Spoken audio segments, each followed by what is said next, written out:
So when I'm driving, I only trust Febreze car vent clips, featuring 3 distinct intensity settings. Because it's that little touch that sets me apart. I can turn the intensity down for subtle freshness, or I can turn it up for when I want lots of scent. So whether it's set to low, medium, or high, with Febreze car, I know my car's going to smell amazing.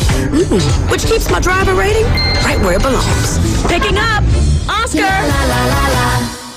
People ask all the time, who the heck is Low Cost Airlines? Well, we're not just one airline. When you're talking to us, you're talking to everyone. We are the discount supermarket for all airline tickets. Plus, we have all the airlines and always have the best prices. American, Delta, United, plus all the specialized international airlines and a lot more. And we make it easy. We guarantee you'll talk to a live human in 60 seconds. You can have the rate you need and have your trip booked in 5 minutes. Now, how cool is that? And remember, when you're talking to us, it's like talking to every single airline available with one fast phone call. All you need to do is call and find the best prices to fly wherever it is you want to go.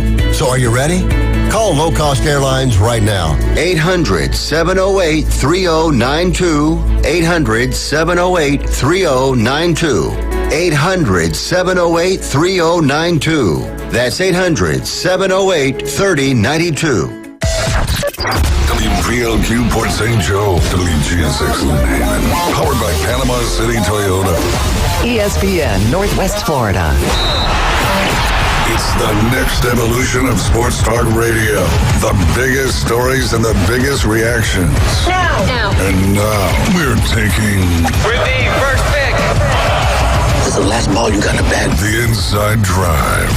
From college to the pros, interviews with the newsmakers, sports betting, your phone calls, and more. And now, the Inside Drive with Ryan Mulvey. Broadcasting from the Bill Kramer Chevrolet Buick GMC and Kramer Marine Outdoor Studios on ESPN Northwest Florida.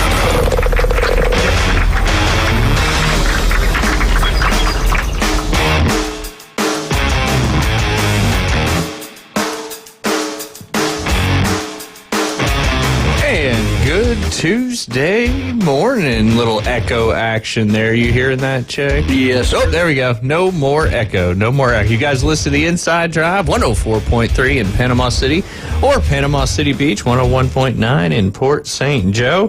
Facebook, YouTube, and Twitch. Search it up, ESPN Northwest Florida. You can watch us and listen live every day or after the fact. If you're going to want to watch a show back, you can check that out on, probably, I would say YouTube's probably the easiest way to find that. Just make sure you subscribe on there so it shows up on your YouTube app or on your computer, wherever you do that. And again, all you got to do is search up ESPN Northwest Florida to find it on any of those particular streaming platforms. We got the Coach James Hale Show from 7 to 9, the Inside Drive from 11 to 1, and of course the Afternoon Underdogs from 4 to 6 p.m. You can also download our free mobile app, Google Play or Apple. All you got to do is search 104.3 bingo. That's all you got to do. Yes, sir. That's all you got to do. Jay's on a run today. He is. A run. He is. And speaking of running, you got your training camp is underway, but remind everybody what you got coming up after spring break. Oh, yeah, juniors, ages 7 to 12, every Monday, 4 to 5. Program goes all the way to May 19th, which is right around the last day of school. Getting close, yeah. Usually that last week or right before Memorial Day weekend, I believe, is when school gets out. Yeah. Don't quote me on that. And that'll be here before you know it. I mean, it's already crazy. Getting close. Yeah. It's already getting close. The weather already feels like it's April out there. It's insane. But, we've got a few more spots left open. golfwithjay.com, ages 7 to 12, and it's very introductory program to golf. Yeah. No doubt. If you're looking to get into it, just hone your skills a little bit. Of course, the training camp is more your competitive, higher level golfers, trying to get them, scoring better out there on the golf course, where the development camps are more learning the fundamentals of the game, how golf works, all that stuff. So, if you're looking for some opportunities for your kids to get involved, and of course you do that from 4 to 5 p.m., so it is after school. I want to relate it to, like the high school golf camp. I think the guys, I can count on my fingers how many words were said amongst the high schoolers Sunday. Little kids, a little chattier. So that's your PGA Tour, and then obviously those Mondays, boy, it gets rowdy like a live golf event. I bet. Yeah, the younger you are, the more fun typically you're having when you're out there doing something. So, lots of good opportunities. And, of course, the weather's beautiful, so I'm sure you're getting pretty busy. So if everybody's wanting a little tune-up before the spring golf season gets underway, all you got to do is head to golfwithj.com. Yes, sir. All right, we got two great guests lined up, as we normally do on Tuesdays, but one of them is every other Tuesday. We got Doc A coming up at 11:20. Lots to talk about with him today. A lot of trades going on, and we got the trade deadline in the NBA coming up here in a couple of days. And then, of course, we've got Brad Law. He's the Director of Broadcast Operations for the Auburn Sports Radio Network. And we'll be talking a lot of Auburn basketball, as we do have a game tonight. Be right here on ESPN Northwest Florida. I should know what time this game is. It on this sheet? Let's see. Nope, that's last week's one. I'm guessing it's probably a 7. Let me pull it up on my... They're going to win. Let's hope. Well, if they don't, you just jinxed them. Let's see.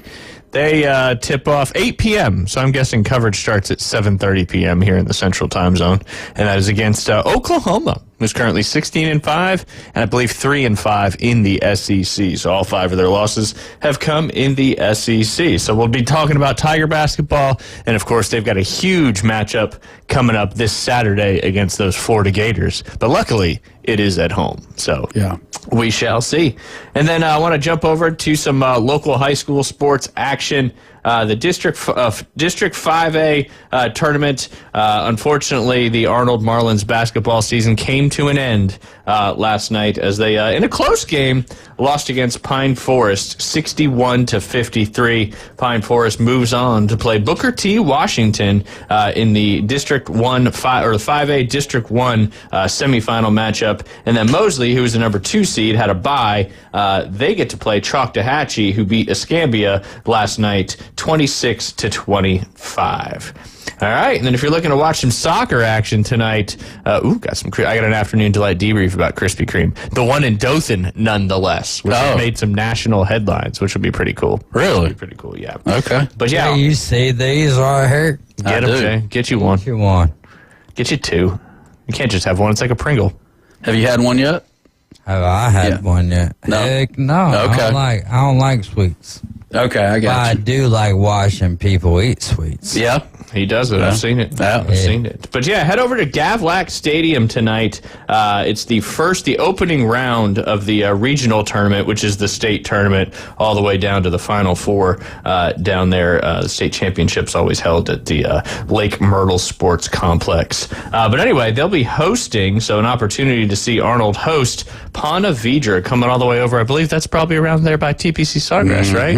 Which is coming up here in about a month or so. Yep, that's right around the corner. There you go. Get out to Gavlac Stadium. Support those Arnold Marlins. You're defending national champions. They're the number 2 seed. So winner of this game, they'll take on the winner of Fleming Island and Child. So if they do win this game, they'll at least have one more home game there. The only way they wouldn't have a home game is if they had to take on Booker T. Washington, who's the number 1 seed in Region 1 of the 5A state tournament. Moving over to the 3A District 2 we've already talked about that one. We'll skip through that. We do have 2 games. I mentioned these again, but I'll mention them again. Just keep them top of your mind. Two District 1 or 4A District 1 basketball games tomorrow, both at 7 p.m. You got Bay hosting Pensacola. Bay's number 1 seed in 4A District 1. Fort Walton Beach is hosting West Florida. And then also in the 3A District 1 tournament, Jay, the Bozeman Bucks got a big victory last night, the 5 seed, over the number 4 seed, Freeport. They will now face on Wednesday South Walton at 7 p.m. That'll be over there at South Walton. Probably from here, probably the same distance to get to South Walton it is to Bozeman. That Bozeman high school basketball team is, I tell you, it's on fire. Hey, well, now is the time to be on fire because it is the postseason. North Bay Haven Academy, they were the 7th seed. Their basketball season, men's basketball season, came to an end last night after a 45-33 loss to Walton. And then Pensacola Catholic also ended Rutherford's boys basketball season with a 54-49 victory over the Rutherford Rams there. So Walton will host Pensacola Catholic in the 3A District 1 semifinal, and South Walton will host Bozeman in the 3A District 1 semifinal game as well. So good luck to the Bozeman Bucks as they continue on in that district tournament. Now we're talking the Class 3A soccer tournament, as we do have a team, a local team that's in that one as well. That is the North Bay Haven Academy Buccaneers. They are the 6th seed in the Region 1 part of the Class 3A tournament. They are traveling next, what's the 11th? The 11th will be next Tuesday? Yeah. Okay, so next Tuesday, they are traveling to Florida State University High School to try to beat the Seminoles to move on in that bracket. So North Bay Haven's got both their men's and women's soccer team in the state regional tournament, or the state tournament, I should say. And then again, the Class 3A, you got North Bay Haven. They're the number 4 seed. They'll be hosting Fernandina Beach next Tuesday at North Bay Haven with a chance to move on in that regional competition as well. Another Jacksonville location, Fernandina. Fernandina. I think there's a Fernandina Country Club, if I'm not mistaken. Fernandina Beach, right? Yep, there's a great municipal course that they have right there in Fernandina. Muni, as they would call it. And how about Little League coming back to Panama? Yeah, Did you see that? It's not the what was it last year? It was something else, like Dizzy Dean or something like that. Now it's officially with Little League, so several of these the ones that are eligible for that one could move on to the process. How about that? I get confused Live, with all laugh, that love. That's it. Yeah. There's a W though, right? LLW? No, that's LLWS, Little League World Series. I was thinking they were making it all the way. Yeah, no, I wasn't trying to be serious. I was just trying to say live, laugh, love. They make shirts that say that. They do. There's a whole brand, I think, that. Jay, shut up. Oh, that's not nice. Dang, Dave. It doesn't. We're not trying to be nice here. He's We're wearing just his trying to be blue. real. Oh, my bad. He's wearing his baby blue. A Paul all the way back. Yes. Yes. Okay, you heard me, Paul. I hear you. All right, Jay, I got another golf update for you here. And not TGL. We'll get your thoughts on that here soon. They keep moving the times around on that us as well. But Charlie Hoffman, not a big-time player, but he's been around for a while on the PGA Tour. He put out a letter as well to all his fellow PGA Tour players. Let's see. I'll start with some quotes from the letter. We've taken a lot of heat over the past few weeks about slow play, Hoffman began. And yeah, it's an issue for our fans, for us as players. Cutting down field sizes will help, but only by a few minutes a day. As players, we still need to make a concerted effort to speed up. Pace of play has been a challenge my entire 20 years on tour, and it was an issue before that. Golf is a tough game, and when conditions get extreme, it takes time to play it the right way. We all need to take responsibility to be ready when it's our turn to play, and having the awareness to realize that we are out of position and speed up even before the rules official shows up. We do it all the time. We just need to be more aware of it. Hoffman has long been involved with tour leadership out on the player level, serving numerous terms on the Player Advisory Council and twice serving on the rung of the tour governing above that, the Policy Board, which is the one that makes mainly all those decisions. He goes on to continue a little bit later in the letter. Here's something else to think about, Hoffman wrote. If we truly care about strengthening our tour, we should be supporting as many PGA Tour events as we can. Many of you keep saying you want to play fewer events, yet you still find time for the TGL, Race to Dubai, and other non-PGA Tour events, and that's going to continue regardless of field size. You think he's pointing his finger at somebody there? Mm-hmm. Who do you think he's pointing his finger at? Monahan. I was going to say Rory. Oh, Rory. Talking about TGL, Race to Dubai, other non-PGA Tour events. Yeah. And then he goes on to say, the best competition happens when the best players go head-to-head in a deep competitive field, not in a small, limited entry events that leave deserving players on the outside looking in. This tour was built on open competition where anyone with the game to compete has a chance to prove it against the best. That's what made our tour special for generations, and we need to keep pushing pushing for that. It's not exactly clear who Hoffman is referring to with that last critique, but we do know that which 24 players are competing on the TGL this season and which tour members compete on the DP World Tour in its race to Dubai during various sections of the tour schedule. He finished in saying in bold, "This is our tour. Let's make it strong together." What do you think? I don't know, and he's the prime sponsor for this upcoming Waste Management, right? Isn't that his sponsorship, Waste Management? Yeah, he is sponsored by Waste Management, and I think he usually gets into this event with the sponsor's exemption if he's not already qualified. Things are just so weird, and you go through culture. There's a culture change going on or something in golf, and you know what I'm saying? Yeah. It's weird. It's been going on for a while now, it seems. Yeah, and I can't put my finger on it, but it's kind of, this weekend I saw something where they've got this policy out for all the spectators out at the Waste Management Open. This Yeah, they changed it, right? Because it got way too rowdy last year. Yeah, and one of the things that you'll see is you throw, you go. That's the phrase of the week. So basically, if you throw a beer, you're gone. You're gone. So what happens if they get a hole in one? That's the thing, Because what if they all? What if 5,000 of them all do that? That was my thought, Are they exactly. gonna kick them all out? Yeah. Maybe they will. I don't know. Isn't Maybe it they the perfect Happy Gilmore? Exactly, that's how you felt. will. Yeah. Yeah. Absolutely. But isn't it Go the ahead. perfect Happy Gilmore situation where it's like the ratings could go up. They really could, but then they're gonna. Down. Well, the problem is last year just got way too out of hand. Yeah. And, they just started the people at the gates just started letting everybody in, and it just led to pure chaos. I appreciate getting a text coming in. I did not mention that the Mosley girls soccer team is also in the Class 5A state tournament, and they will be hosting Fleming Island tonight. Right there, number 4 seed, Mosley. The winner of that game will go on to take on the winner of Ponte Vedra and Columbia. So, Mosley girls soccer, congratulations on a fantastic season and good luck in the playoffs. And I apologize for missing out on the Mosley Lady Dolphins there. You got it in, though. Got it in. And I appreciate our listeners letting me know, because that certainly helps, no doubt about it. But yeah, PGA Tour. It's just, they seem to be going the opposite way. Yeah. And Liv and everybody else seem to be going this way.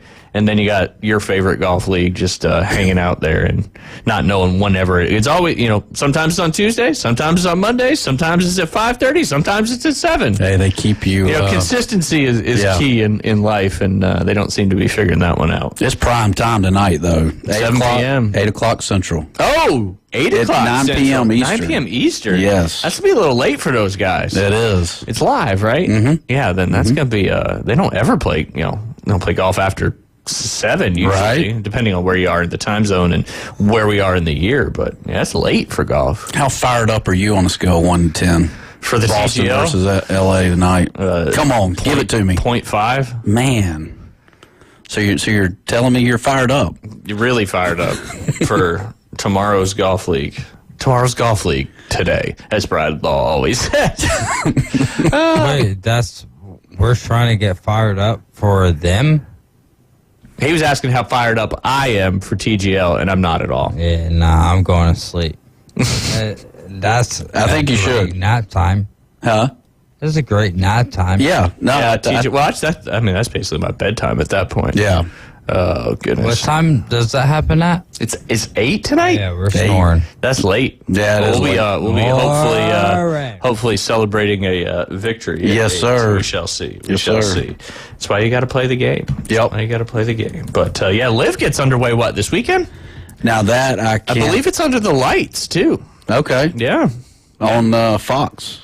I guess FS1 or FS1. Probably the same that NASCAR was on. Okay. Let me look that up real quick. I kind of forgot about that. Schedule. They are playing a lit event. Yeah, February 6th through 8th, coming up in just a couple days. It's at it's out there in Saudi Arabia, and it'll be played at night, and it'll be under the lights. Now that's worth a look.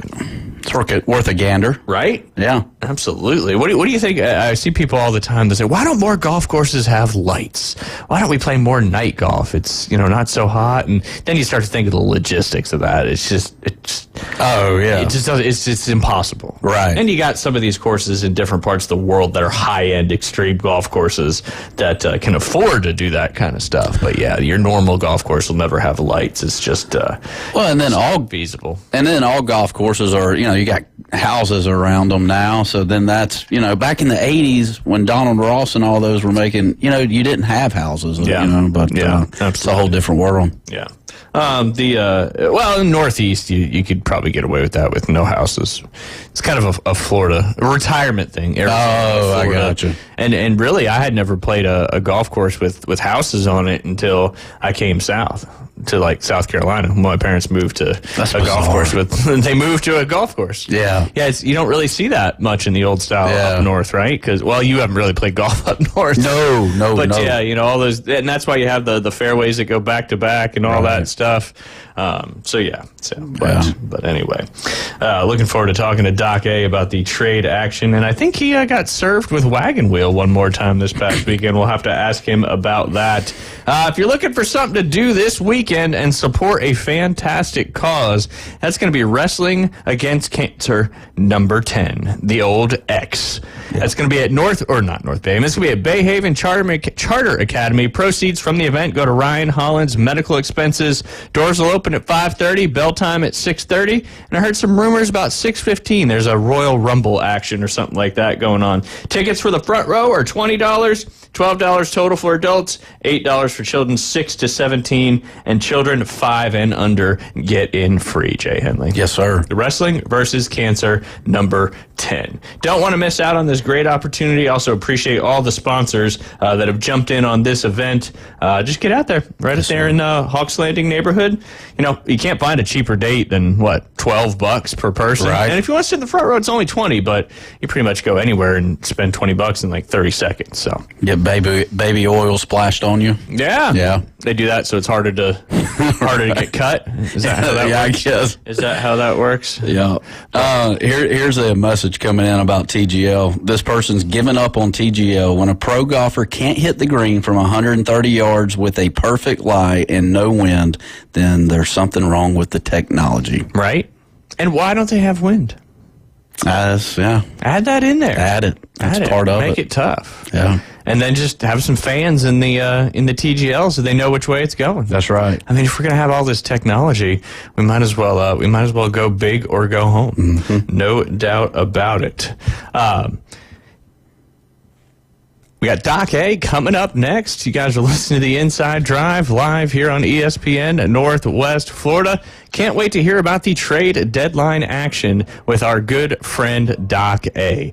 We're going to go ahead and take a quick break. When we get back, we'll be joined by Steve Alexander, our best buddy for the show. Weather in the Panhandle never stops. Turn to 104.3 ESPN Northwest Florida. This is Joanna with your latest You look forecast. tired. Minute weather reports Sound all tired. day long. A chance of thunderstorms and moderate You want to take a breather? Storm coverage Winter Storm Enzo. and breaking weather as it happens. Hurricane Helene. ESPN Northwest Florida. We do have a tropical storm warning. Rely on it. Good morning. This is Joanna on ESPN Northwest Florida with Tuesday's weather forecast. Partly sunny this afternoon and evening with a high near 69 and a wind 5 to 10 miles per hour.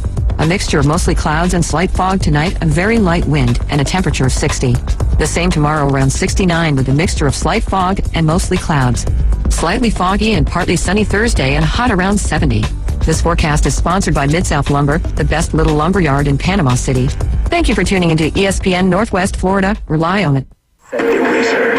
Introducing Lucid Stream TV. Get over 2,000 live streaming channels. Catch every game of the season with over 100 sports networks, including ESPN, ESPN Plus, the NFL Network, and Red Zone. Even pay-per-view events. Watch local network channels from most major markets throughout the country. Fox, ABC, CBS, and NBC. It's more than sports. Lucid Stream TV offers premium movie channels like HBO, Cinemax, Stars, 200 plus entertainment and news networks, Networks. Or watch 10,000 movies on demand, including recent theater releases. Just $42 a month when you use the promo code ESPNNW at checkout. Watch on up to 5 devices at the same time. Perfect for sharing with family and friends. Lucid Stream TV gives you everything you want for less. Cut the cord, not the fun. To score Lucid Stream TV, go to ESPNPC.com and click on the Lucid Stream TV logo.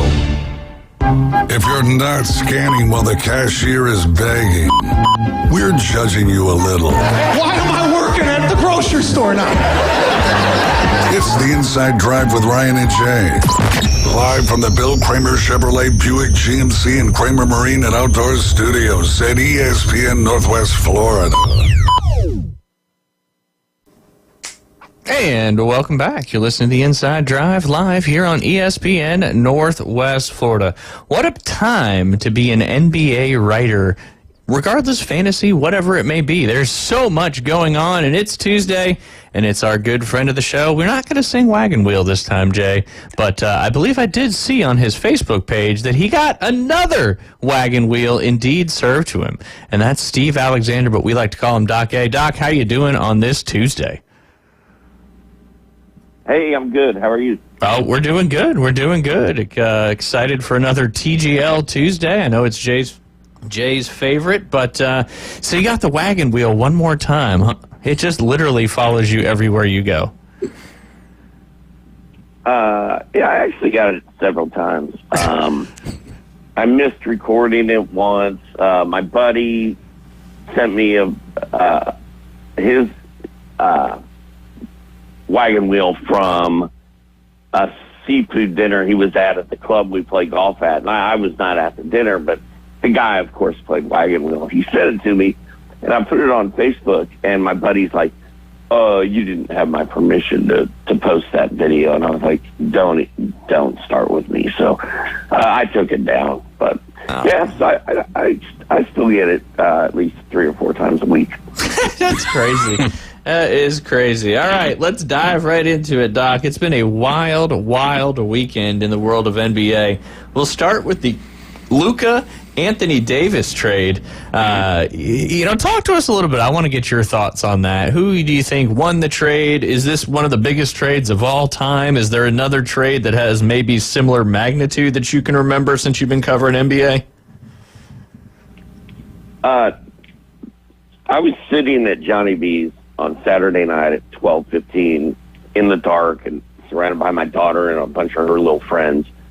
And I'm just kind of watching the TV. Music's loud. It's kind of crazy in this place. And I see breaking news on the bottom of the TV. And I'm like, I wonder what that says. Squint at it. The last thing you would have thought was that, I'm sure. Yeah. I think I see Luka's name, and then I see Anthony Davis. And I'm like, holy, you know what? And I stood up and I went over there and looked at it. I was like, oh my God. And I look at my phone, and my phone's blowing up. And I was like, this is real. Like, at first I just thought it was a joke like everybody else. Because it just doesn't this never happens. So as far as where it falls, it's the most shocked I've ever been, not just by an NBA trade, but any sports transaction. It's the most bizarre NBA trade in history. It's going to go down as one of the worst trades in history. Let's be serious. So, is this really the craziest trade in NBA history, though? Name another one. I mean, the almost trade of Kobe Bryant. Well, that's not a trade. Oh, okay. All right. I think Jason Kidd can be up there a little bit, too. I will say that easily. That I think that this is a Monday morning reaction after Sunday morning football. I think that this is. We're not even counting how Kevin Durant and Kyrie Irving got traded to the Brooklyn Nets. Like, I think that we're overreacting to this so heavily. I think that so heavily is a pun to be reacted into how much weight Luka has gained. I think that this is really a comedy. I think that it is like neither one of these teams are going to be gaining anything from this. Like, this is going to be something that we laugh about years later from on. Am I wrong on that? You're going to say I'm wrong now. You're wrong on that because... Right, but when I'm right on it later down the road, you're going to say, oh, David was right. But right now, we disagree. We disagree all day long, but the fact is... everybody, because that's all everybody's saying. No. The fact is Laker fans are very happy. Why? Because they got a name. Listen, you watch. You're big on Wemby, okay? You're big on Wemby. I'm excited about that one. I'm big on Wemby. You're big on Wemby, right? Wemby works. Yeah. Luka doesn't. Luka played 100 games for this team. He's played 70 last year. No, he played 92. Let's get it factual. He got to the finals. 92 is what he played. Yeah, he got to the finals. Okay. He played all last year. He got a team that was not supposed to do anything to the finals. And if I live in Dallas, if my son lives in Dallas, and I have to explain to him what just happened, I don't think I could. They've already lost 1 million Twitter followers. You can explain it as it is. No one can explain it as it is. People in Dallas are never, ever going to get over this. Ever. Yeah, they're pissed. And they should be pissed. Yeah. They should be pissed. You don't even have a bidding war. You don't even get draft picks out of this. You just give into your budget. All you're doing is you're taking Anthony Davis and saying hello. It's literally the dumbest trade I've ever heard of. Nico Harrison is going to get run out of Dallas. But to say that it's like one of the most monumentalistic trades is... Well, I think it's more the shock value of the trade, not necessarily I just... Because it's so dumb. And I think that it's going to be one of those that goes down as nothing. Like, I think that right now we overreact to it, and I think that in the end, we're like, oh, that was dumb. Well, the fact that they did it under the cover of the night with nobody knowing about it, and it was Nico just deciding, he probably got drunk and decided that he was going to, his buddies dared him to move Luka, and he's like, watch this, I'll call Pelinka. Facts. I got you. Facts. Hey, but I think that's such a great take right there, Doc A. I really do think that is a great take, and I think that don't you think that they would have been smarter, the Lakers, like shopping him? And this is something, honestly, I did not think of until yesterday. You mean the Mavericks? Yeah, Mavericks, actually. The Mavericks. Absolutely. Shopping. I mean, not shopping him is the dumbest thing I've ever heard of. Does it tick you off? They got Malik, Mikal Bridges. What was it? 5 first-round picks? 5 first-round picks. 5 of them. For Mikal Bridges. Crazy. And Nico's like, oh, Luka's out of shape and Luka's injured. Dude, you're trading for one of the most injury-prone players in the history. Because Anthony Davis is on the court a bunch. Makes no sense. And if I am a Dallas fan. I mean, I'm a Lakers fan. Goodbye. Goodbye. Yeah.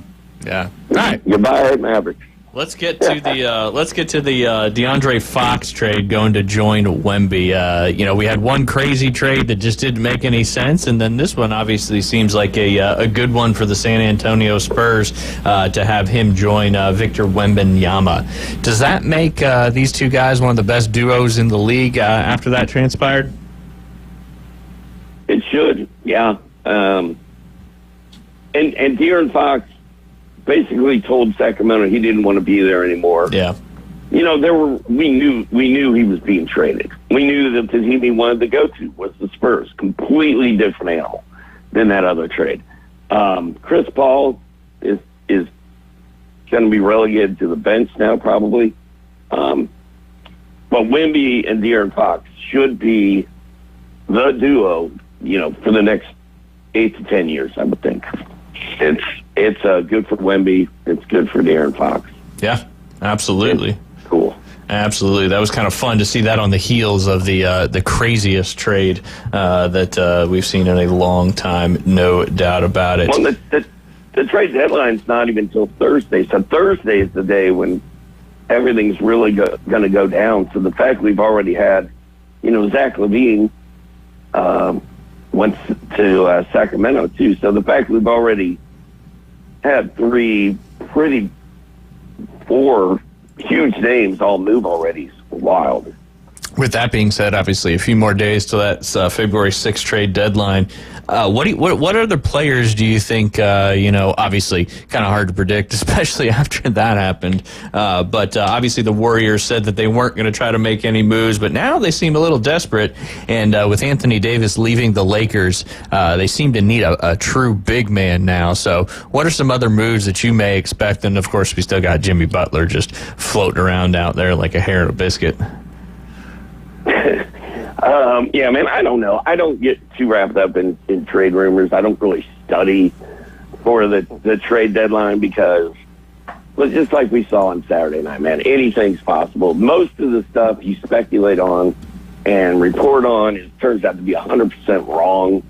But then there's other times where, everybody can kind of see it coming. Oh, De'Aaron Fox is going to go to San Antonio. So we're going live on the air on my podcast at 9:30 in the morning on Thursday, and we're staying on till like 7 o'clock at night. So it's a trade deadline marathon over at Sports Ethos on Thursday. Ooh, that'll be fun. That'll be fun. You can check that out at either you're obviously on your Twitter page. You always share that link as well, but just head over to sportsethos.com to check that out.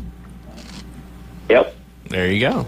That'll be a lot of fun as you'll be covering all the stuff. Hopefully there'll be some excitement for you guys to jump on. That is for sure. Dot, first question, do you care at all about the All-Star game? No. Okay, because I was going to ask a follow-up question if you did, but no worries. The NBA All-Star game is the most useless professional sporting event there is. It's a joke. You can't even watch it. Even if you want to watch it, like, I used to get so fired up. Like, I build my whole year around the dunk contest with Dominique and Michael Jordan. And now, I'll tape it and not watch it live. And then, I say tape it. I'll DVR it and then, try to watch it later. I can't even get through it. And then the game itself is a travesty. Well, they've changed the format too, I guess because you've got the starters on each conference, but then you got all these reserves. So I guess the reserves and the starters make up 2 different teams, and then they play. There's 4 teams from what I understand. I was trying to figure it all out, but the fact that it's not easy to figure out is an issue within itself. But I do know the dunk contest and all that stuff is still coming up. I believe that's all on Saturday. But no Caitlin Clark in the 3-point contest this year, so that may not pull as much ratings as it did last year. But it all culminates with the All-Star games coming up this Sunday. But yeah, no. What about the TGL? Like, where are you with TGL? I'm not in the same place as Jay. I can tell you that. I watched. He's all about it. I'm not speaking for you, Jay. But it's just a Tuesday night. It's a Tuesday night, kind of deal, right? Well, last week it was a Monday night. Yeah, they switch it up a little bit. Different time every time. I like how we can, see the golf swings more. I'm all about golf swings, and so you get to see more of one particular golf swing. So, like Tiger, to watch him hit a ball after one ball after another, I think is good from a fan standpoint. But how about you, Doc? You know what? I've watched it, and it's nowhere near the NBA All-Star game. I'll say that, but I'm having trouble getting fired up about it. It feels to me like it would be one of those events that would be really cool to go see in person. Yeah. And it would be a blast to go with your buddies and hang out and do that. But just sitting alone in your house watching it on Tuesday nights kind of tough. Yeah, no, I would agree with that. I knew one of the writers from Golf Pass and Golf Channel was there last week, and that's kind of what he said. He says it's a whole different ball game in person than it is watching it on TV, especially because it's very corporate, and it's almost like each section has a box, and they have their own food, drink, all that stuff. So the experience in person, from what people have said that I know that have seen it in person, say it's certainly night and day. But I don't know. It's weird for me. The whole simulator golf, the green thing, it's cool to see their personalities kind of behind the scenes, but I feel like the PGA Tour is missing out on a huge opportunity too to do that in PGA Tour events as well. Like if we can do that in TGL, they're playing for money. Why can't we do that on the PGA Tour? Yeah. So I don't know.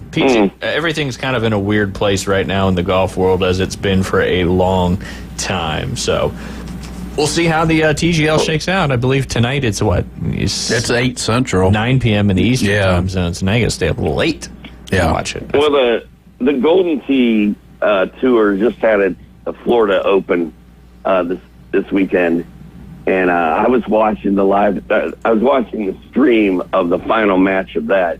It went to extra holes, and my wife this morning was like, "Are you watching Golden Tee?" And I was like, "Yeah." She's like, "What is wrong with you?" And I was thinking, it's kind of fun to watch the guys, the really good Golden Tee players, play against each other in these tournaments. It's actually maybe just as entertaining as watching these guys hit balls into a screen. Yeah, I mean, and you're good at it and understand it, so I'm sure you watching it, you kind of paying attention more what they're doing and stuff like that, but I don't know. Go ahead, Jay. Well, I was going to ask him, when you're hitting that drive with with your hand, do you kick your trail leg out a little bit? Like, do you kick that trail leg? Footwork is important. It's got to be, right? I would think so. Oh, dude, if I'm really going to try to crush one, and it tells you how fast your club speed was. Like 146 is pretty much the max. Yeah. If I'm going to try to hit 146, the leg is coming out for sure. And it's got to. I mean, I've seen people kick old ladies and little kids. Man, old ladies are spectating Golden Tee there. I like it. No, they're just walking to the bathroom unexpecting. It's Jay's golf tip of the week. Got to kick the leg. Kick the leg. Sweep the leg. Kick the leg. Watch for kids and your grandparents. And your grandparents. Innocent bystanders. Shout out to my dead grandparents. Oh, goodness. Well, Doc, I didn't get a chance to get your picks. Maybe we can do it real fast here. We got a couple minutes. The Mavs at the 76ers. 76ers are -2.5 at home. And the Mavs, I know their first game since the trade, and I know it'll take a little while for these guys to actually play, got absolutely smoked. And then, of course, who do you got in that one with the points, as we always do? I don't know, man. The Mavs laid down and didn't even try the day Luka got traded. Just give me Philly. All right. 76ers -2. I don't like it. I'm not touching that one. All right. Celtics at the Cavs. That's going to be a good one. I know that the Cavs are Cavs are favored -1.5. Yeah, give me the Celtics and the points. All right, +1. So they lose by a point. They win the spread. Rockets at the Nets. Rockets blew a lead last night against the Knicks, and the Nets are getting 9.5 points at the house. Yeah, I'm going Rockets. They just got beat by the Nets, so they're going to be ticked off. Yeah, bounce back game there. Knicks at the Raptors. Raptors getting 4.5. Raptors have been hot, and this is a reunion game. These two teams made a big trade, so there's bad blood between R.J. Barrett and whatnot. So I'm going to go with the Knicks, but I wouldn't be surprised if the Raptors win. There you go. 3 more. Heat at the Bulls. Bulls getting 3.5 at home. Bulls. All right. Lakers at the Clippers. Clippers -8.5 at home. Well, of course, Luka's still hurt. Anthony Davis is still hurt. I'm going to go with Clippers. All right, getting 8.5. I like that one. And then last but not least, the Indiana Pacers at the Portland Trailblazers. Trailblazers getting 5.5. I'm going to go with Portland. I think they're 8-1 over their last 9. Hot basketball. Doc? Chauncey Billups is trying not to get fired. Ooh, Chauncey Billups. I remember that from the Pistons days. It was good times. Well, Doc, we appreciate your time as always. Remind everybody real quick about the Trade Deadline podcast that you guys are going to be doing. Sportsethos.com. And you can see it find it on my Twitter, DOCKTORA. Kamla and I and Brewski, we're the main 3 guys to do it. We're all hitting the air at 9:30 in the morning, and 2 of the 3 of us will be on from 9:30 all the way to 7 o'clock. So we'll be breaking down trades as they happen. We'll be breaking down rumors, unfortunately, and everything you could want to know about trade deadline day is going to be on that podcast. It'll be fun. It's live at 9:30. There you go. Doc, have a great rest of your week, and we'll talk to you next Tuesday. All right, I'm going to go try to calm down. The boy got my blood boiling. There you go. That's he does that to a few people every now and then. That's my job. I feel like that's his goal, just to. It was a good conversation. Yeah, I enjoyed it. No, absolutely. Go follow Doc A on Twitter. That's DOCKTORA on the old Twitter X machine. He's with us every Tuesday at 11:20. You guys are listening to the Inside Drive. When we get back, we're gonna talk a little story about one Saquon Barkley. You're listening to the Inside Drive. We'll be right back. ESPN Northwest Florida presents Wrestling Against Cancer. Live men's and women's professional wrestling returns to Panama City on Saturday, February 8th at the Bay Charter Academy. Come see the most exciting professional wrestling on the Panhandle. Wrestling Against Cancer number 10. Proceeds go toward Ryan Holland's cancer expenses. We'll sell you the whole seat, but you'll only need the edge. More information, ESPNPC.com. With over 65 years of combined experience, Instant Replay Sports Cards is happy to help you take your collection to the next level. They carry all the new hobby boxes, signed memorabilia, and supplies. New and vintage cards and Pokemon. They sell and trade cards and are always looking to buy. They're an authorized source for Topps, Panini, Upper Deck, and Leaf cards. Instant Replay Sports Cards is open 7 days a week at 752 West 23rd Street, down from Academy Sports. It can always be reached at InstantReplaySportsCards.com. As a realtor, it's important who you choose as your title company. May we suggest South Oak Title? Their offices are modern, comfortable, and state-of-the-art. South Oak Title can close transactions in any location in Florida, Alabama, and Tennessee. Their free mobile app allows realtors to deliver a net sheet in seconds. They provide mobile closing services to accommodate buyers and sellers. Their offices are beautifully decorated, state-of-the-art, complete, safe, and secure. South Oak Title, creating a better title and closing experience through technology and tailored service. Visit them online at southoaktitle.com. Ellis Agency Insurance has been serving Panama City and Bay County for years. They offer a full line of affordable insurance coverage of all types. Many people are attracted to Ellis Agency Insurance because of their friendly, knowledgeable staff. Call independent agent Johnny Ellis for a true comparison of your personal or business insurance. Ellis Agency Insurance at the Old Cullen Insurance location, 1134 Harrison Avenue, across from Dandy Donuts and Deli. Call 763-1627. From the fairway to the rough. I was hoping to squeeze in 9 holes before this rain starts. From the greens to the bunker. Certainly, Your Eminency. It's the Inside Drive with Ryan and Jay from the Bill Kramer Marine and Outdoor Studio. The good Lord would never disrupt the best game of my life. ESPN Northwest Florida. Back in my day.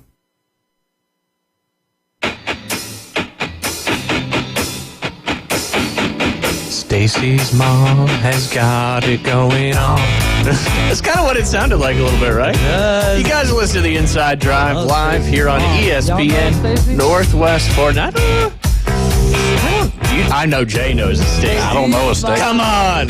You know Stacy's. You know them all. You know them all. I got to get on the Love Connection thing. That thing is sneaking up on us here quickly. Because you think it's not going to happen. but you're kind of worried a little bit that I'm going to make it happen, so you're not at ease. If you don't make it happen, Ryan, I'm going to be disappointed. I know, and I can't let you down. Well, you can. No, if you want not this time. That's okay. Not this time.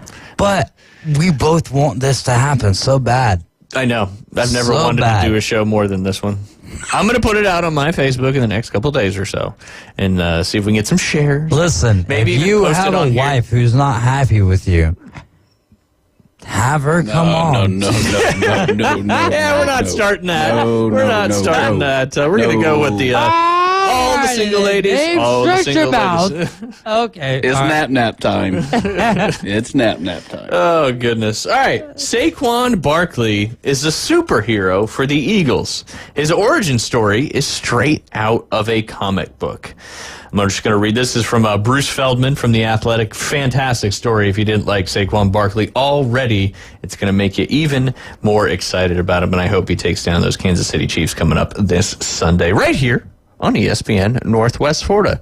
If you're going to listen to it on the radio. I don't know how many people are actually going to listen to it on the radio, but if for some reason you got to run out and get some more chicken wings or something like that, just tune it into 104.3 and you won't miss any of the action. The man who has led the Philadelphia Eagles Super Bowl run, the man who has been the most exciting player in football, almost quit the sport just before his career was about to take off. That was 14 years ago in eastern Pennsylvania before Saquon Barkley became Saquon, a hulking, hurtling blur with superhero-like muscles and an origin story that feels right out of Marvel 2.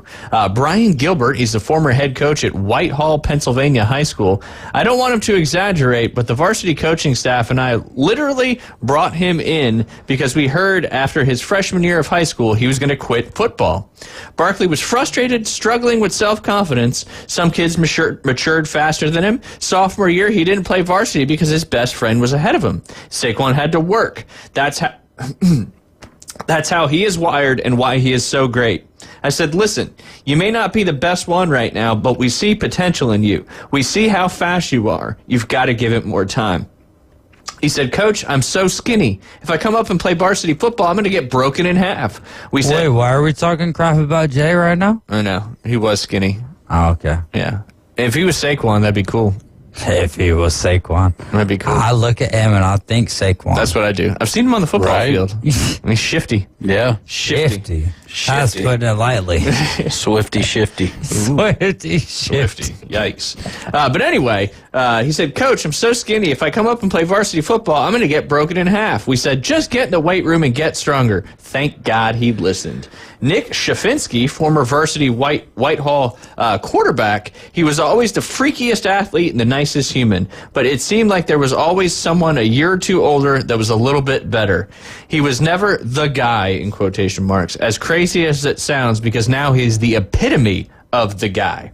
This is another gentleman that was on the staff, Gilbert, the head coach there. Let's see. He played very little varsity as a sophomore in 2012, and at the end of that season, that summer, we went to Rutgers as a team camp. His improvements that he made in the offseason are different from any other athlete I've ever seen. He had a tremendous camp. Then Rutgers head coach Kyle Floyd brings him and me into his office and offers him.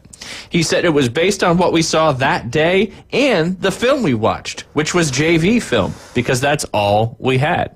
So, Jay, there goes to show you, even if you're playing JV, still get Dolphins. That's it. That is it. Yeah. That was a good story yesterday. You told me. Yeah, it was pretty good. Back to Gilbert. Actually, I just hit that one. Kyle Flood, he's the Texas offensive line coach, and he was the former Rutgers head coach at the time. Norris Wilson, the Rutgers running backs coach, did a phenomenal job of identifying him early. We thought this kid was a complete stud. You could see how implosive he was. Back to Shifninski. Saquon committed to Rutgers, and he legitimately thought they offered the wrong guy. He knows he's good, but he doesn't know he's great. He called us and said, I think I got an offer. I said, what do you mean think? Normally it's pretty clear. He goes, no, I think they messed up. So he commits because he thought they were going to take the offer back. Gilbert, said Rutgers gave him that offer, and Saquon being Saquon says, I need to work my tail off to prove that I've earned that scholarship. Barkley formally committed to Rutgers months later on September 7th, 2013, in his junior year. The following month, he took an unofficial visit to Penn State, and the Nittany Lions offered him. After that season, Penn State head coach Bill O'Brien resigned to become the coach of the Houston Texans and was replaced by James Franklin. Barkley flipped to Penn State in February of 2024. Charles Huff, who's the Southern Miss head coach and former Penn State running back coach, he wasn't even the number one running back in the state of Pennsylvania when he got there. Andre Robinson and at Bishop McDevitt High School in Harrisburg, Pennsylvania, was. Saquon was like the number 2 or 3 guy. No one on the staff looked at his high school film and thought this guy was going to be a generational talent. It was, this guy will be pretty good. Let's take him, but we've got to have Andre. Excuse me, I just need to clear my throat. Sean Spencer, he's the current Texas A&M defensive line coach, former Penn State defensive line coach. I called him. I didn't know if it was that day or a day later, but he committed pretty quickly. I think he grew up a Penn State kid. Back to Gilbert. As far as why he flipped so fast, he went up to a whiteout game in 2013, and he was like, oh my God, this is night and day from Rutgers to Penn State, which probably still holds true today. Chef Nitzke, 1,000,000%, the whiteout game changed his life. Gilbert, Saquon is such a pleasure and doesn't want to disappoint anybody. He asked me how to tell Rutgers. I said, we're going to call Coach Wilson and tell him. He said, can you tell him? I said, no, you're going to tell him. You're going to feel better like you've achieved something by doing this. It's going to be hard, but you can do it. He was so nervous, but I think that little step of knowing that he hates disappointing people, but having something to do with what's best for your own good helped. It made him grow up quite a bit. Back to Spencer. A while later, he called me and said, I just got a call from Ohio State. Same with Notre Dame. Urban Meyer called him. Brian Kelly called him. Saquon didn't waver. He never went on another official visit. Never went on another unofficial visit. He asked me if he could go on 5 official visits to Penn State because he didn't want to go to any other school. I said the NCAA won't allow that. Back to Flood. I would have loved to have coached him, but even now, when I watch him, I root for him because I know how great of a kid he was. After rushing for 1,506 yards and 27 touchdowns as a junior at Whitehall, Barkley scored 31 touchdowns and ran for 1,856 as a senior, averaging almost 9 yards per carry. His scouting report on 24/7 Sports, grading on a scale from 1 to 10, ranked his speed and build as 7 and his tackle-breaking power as a 6. James Franklin, the current Penn State head coach, to be honest with you, even up till his senior year, he wasn't highly thought of. He was a good player, but nothing crazy. Then he had a dominant senior year. Then he played in the East-West All-Star game, and they didn't even start him at tailback. He played fullback in the game. Back to Spencer. James and I went out to see him play early his senior year. He had like over 200 yards in offense, 4 touchdowns in the first half, and I was like, I think we can leave now, texting the pilot. Our job here was done. Huff. Spence texted me, we're leaving. I said, what do you mean we're leaving? The game started at 7 and it's only 7:38. Franklin, I've got a cool picture from me and Spence standing on the sideline. A local photographer shot a picture of us from over the shoulders with him in the background. I have it hanging in my basement. Barkley ended up as the nation's 119th ranked prospect, the 13th best running back in the class of 2015. He was part of a recruiting class that helped Franklin return the Nittany Lions to national prominence. It didn't take long for Barkley to show his new teammates that he was more special than anyone realized. The story continues to go on for a long time, but basically is just kind of saying, like, you know, he's one of those guys that he wasn't quite there yet, and hard work and determination certainly got him there. If you do subscribe for the $2 a month or whatever it is to The Athletic, you can check out that story right there on The Athletic. Jay, what's your moral of that story? Well, there's no plan B for these guys. I mean, if you think think about Michael Jordan, you know, getting cut from his high school basketball. His JV basketball. You know, there's others like Derek Jeter, for instance. I mean, he wasn't even a top prospect in baseball as a youth, but there's no plan B for these guys. And these are the guys that need to be writing books, you know, in my opinion. But yep, they work plan A, and it's either plan A or death. So, That's a little extreme. Well, I mean, Plan A or getting a regular job. There you go. I don't know if that's the right word there. Well, I mean, they work it. They work the that's plan. The thing. The thing is, if you've got talent and you're willing to put in the work and the effort, that's what it's all about. No sleep till Brooklyn. No sleep till Brooklyn. And then when you're, a Giant, you get traded to the Eagles and you find yourself in the Super Bowl a year later. We got to go ahead and take a top of the hour break. Jay's got a real life afternoon delight debrief to get to when we come back at the top of the hour. You guys listen to the Inside Drive live here on ESPN Northwest Florida. We'll be right back. ESPN Northwest Florida presents the most college basketball. Three-pointer, college basketball is back. The Panhandle's destination for live play-by-play. The SEC, ACC, and beyond. Oh, you saw that coming, Rampant. The biggest games play right here. ESPN Northwest Florida. Good morning. This is Joanna on ESPN Northwest Florida with Tuesday's weather forecast. Partly sunny this afternoon and evening with a high near 69 and a wind 5 to 10 miles per hour. A mixture of mostly clouds and slight fog tonight, a very light wind, and a temperature of 60. The same tomorrow around 69 with a mixture of slight fog and mostly clouds. Slightly foggy and partly sunny Thursday and hot around 70. This forecast is sponsored by Mid-South Lumber, the best little lumber yard in Panama City.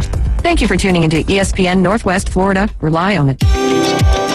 Hey folks, Chris Kramer with Bill Kramer GM. And the best place to listen to the Inside Drive with Ryan Mulvey is inside a brand new vehicle from Bill Kramer GM.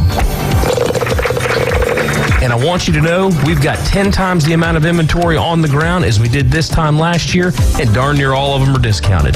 So shop us online at BillKramerGM.com or visit us the corner of Frankfurt and 23rd. We'll make it easy and take great care of you. WGSX Lynn Haven, W Field Q Port St. Joe. Powered by Panama City Toyota. ESPN Northwest Florida. Los Rancheros has been doing it right for 20 years. Los Rancheros brings a top-shelf dining experience to you with the opening of their beautiful new building. Watch all college and pro games on Los Rancheros' 14 large-screen TVs with great drink specials daily from 2 to 5 and during all the games. Los Rancheros, the place for live sports and great food on 23rd Street between Jenks and Harrison. We're starting fresh. Fresh when you start. Locally sourced, Farm to Radio. The Inside Drive with Ryan Mulvey is live and local. From the Bill Kramer Chevrolet Buick GMC and Kramer Marine Outdoor Studios. On ESPN Northwest Florida.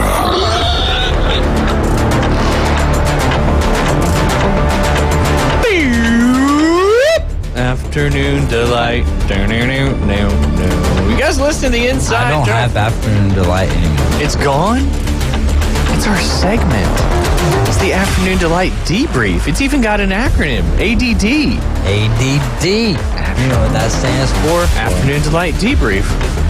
Yes, 100% correct. Give it a guess, Jay. Don't guess the same. Attention deficit disorder. Absolutely wrong. I feel like we're on Tron you video were really game close. again. You were really close. What is it, David? You were actually closer than Ryan was, but Ryan was right. Correct. Yeah. Oh, but you guys are listening to the Inside Drive. It is 12 o'clock. We got our Afternoon Delight Debrief segment coming up in just a moment. But first, we appreciate you tuning in on 104.3 here in Panama City Beach, all the beautiful surrounding areas, and of course down there in 101.9 in Port St. Joe. And it is certainly the beautiful Forgotten Coast today. I see sevens in front of all the highs for at least the next 7 days.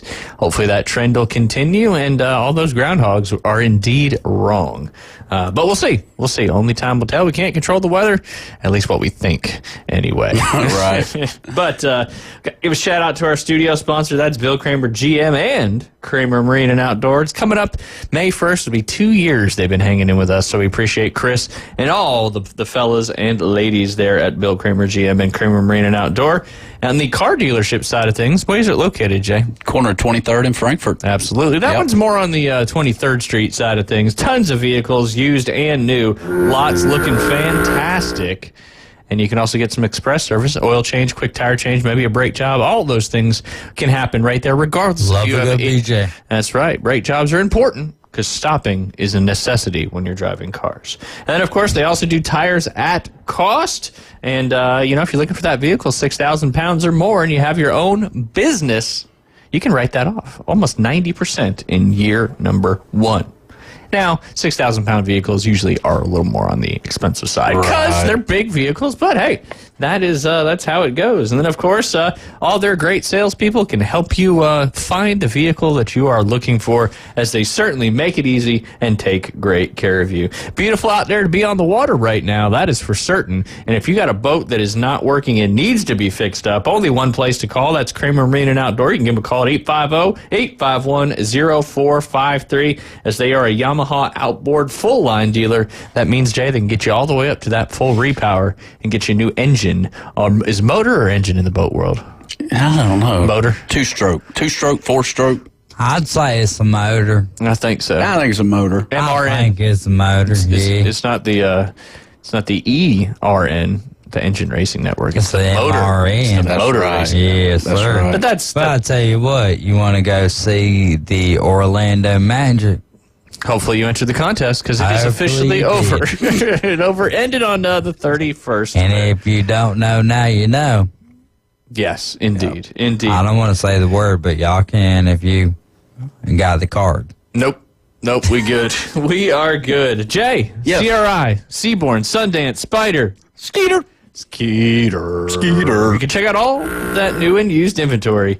The fact that we don't have a Skeeter sounder yet is, we got to make that happen. No, then we just hit it when just randomly. Yeah, it's not going to take anything away from you. It's your voice that'll be the sounder.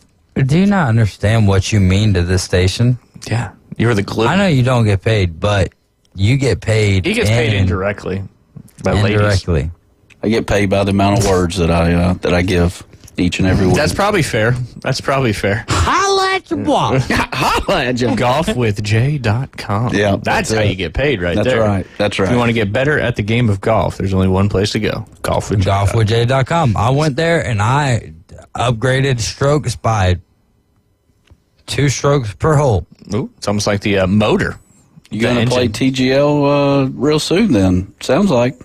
Tom Kim actually kicked me off because I was going to take his place. Yeah, but you were slower than him. And No, I wasn't slower than him. He's very, very, very slow. Yeah. Tom Kim's slow? Yeah, in real golf, not TGL golf. Because TGL golf, they actually have a shot clock. But I was PGA faster Tour than doesn't have all the of guts them. to do. None of them liked me. Because you were just going. Yeah, I was going. Ready golf. That's what they call me, is Ready Freddy. Ready golf, David. They call me Ready Freddy. Freddie Couples. Yeah. It wasn't the fastest. I'm not couples with no one. I just take all the, top golfers' wives. Top Golf. Coming here soon. Yeah, you can see it. Yeah. Have you been by? I have. Yeah. It's almost, the infrastructure's there. The steel structure is indeed there. Yeah. Is indeed there. All right, Jay. Start us off with you were telling me earlier, your live. I forget what it is now, but I feel like I had a senior moment earlier today. Let's talk about that. That is exactly what it is. Mm-hmm.